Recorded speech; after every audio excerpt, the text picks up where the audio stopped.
Assalamualaikum warahmatullahi wabarakatuh. Perkenalkan, nama saya Fadila Dwi Indriani. Saya dari Universitas Muhammadiyah Tangerang. Saya Fakultas Keguruan Ilmu Pendidikan dengan prodi PGSD.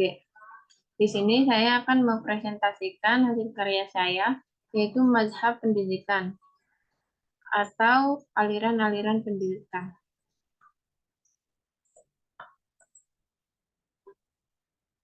Yang pertama, aliran klasik dalam pendidikan.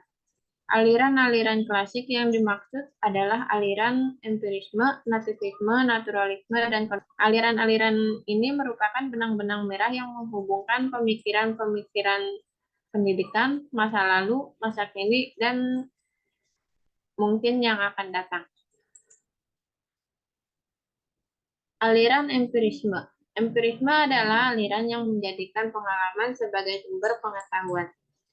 Ciri-ciri empirisme ada dua, yaitu teori makna dan teori pengetahuan. Teori makna yaitu teori yang menyatakan tentang asal pengetahuan, seperti asal-usul ide dan konsep. Teori pengetahuan yaitu teori yang menyatakan bahwa semua kebenaran berasal dari kebenaran posteriori atau kebenaran yang diperoleh melalui observasi.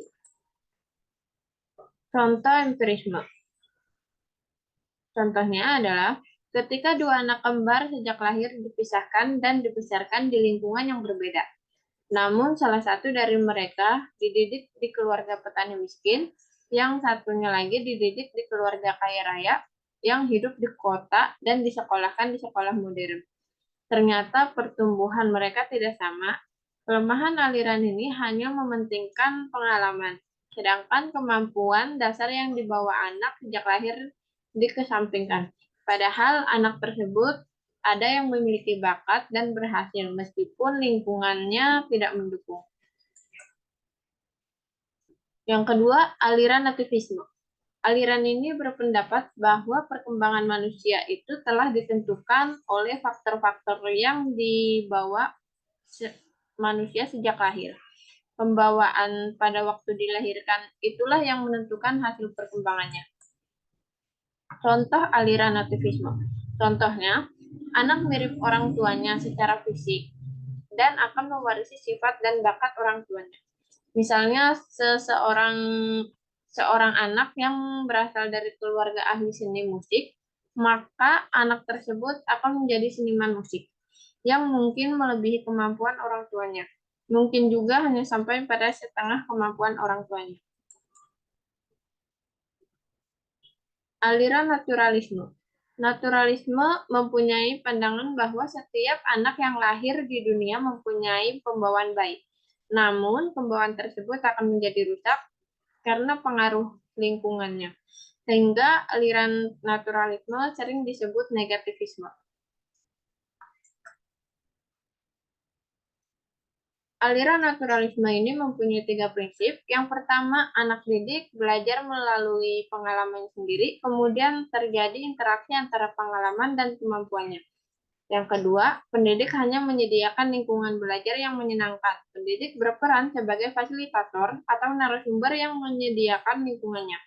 Yang ketiga, program pendidik di sekolah harus disesuaikan dengan minat dan bakat. Yang terakhir, aliran konvergensi. Aliran ini merupakan kombinasi dari aliran nativisme dan empirisme. Aliran ini berpendapat bahwa anak yang lahir di dunia ini telah memiliki bakat baik dan buruk. Sedangkan perkembangan anak selanjutnya akan dipengaruhi oleh lingkungannya. Bakat yang dibawa anak pada waktu lahir tidak akan berkembang dengan baik tanpa adanya dukungan dari lingkungannya. Begitupun sebaliknya. Kesimpulan dari mazhab pendidikan atau aliran-aliran pendidikan adalah sasaran pendidikan adalah manusia atau peserta didik. Dengan pendidikan membantu peserta didik untuk mengembangkan potensi kemanusiaannya dan merupakan sarana yang membuat manusia menjadi lebih berguna. Pendidikan memerlukan pemahaman terhadap hakikat manusia karena menjadi landasan serta memberikan acuan bagi pendidik dalam bersikap. menyusun strategi, metode, dan teknik, serta memilih pendekatan dalam melaksanakan interaksi edukatif dan perkembangan iptek yang pesat. Sekian presentasi dari saya, kurang lebihnya mohon maaf. Wabillahi taufiq wal hidayah. Wassalamualaikum warahmatullahi wabarakatuh.